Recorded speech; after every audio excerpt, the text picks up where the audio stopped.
Advent is a time of expectation and preparation for the celebration of the Nativity of Jesus at Christmas. Please join in our Advent as we await the coming of God. What is Advent? A reflection by Sister Catherine Hilkert, OP, narrated by D. Holleran.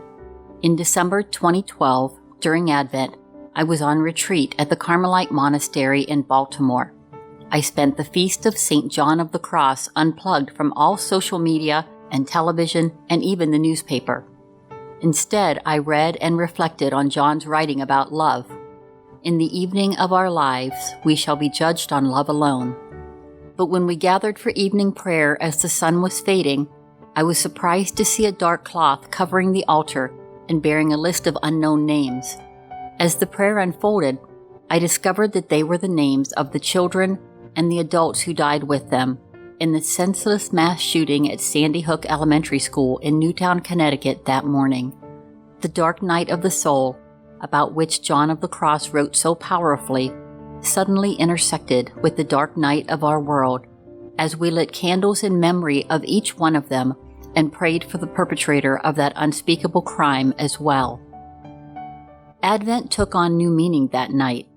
It is the season of expectation and hope, a time to prepare to celebrate the mystery of incarnation, a time to remember that God has pitched a tent among us, shared our life in the flesh. At the same time, it is a season of longing for a promise not yet fulfilled, a reign of God still to come.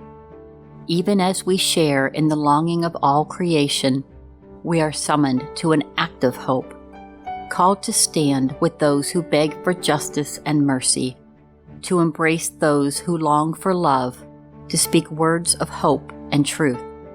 We invite you to join in the morning prayer of the Dominican Sisters of Peace and the entire Church as we pray this Advent that the tender compassion of our God will reveal light to those who live in darkness and the shadow of death and will guide all of our feet on the way of peace.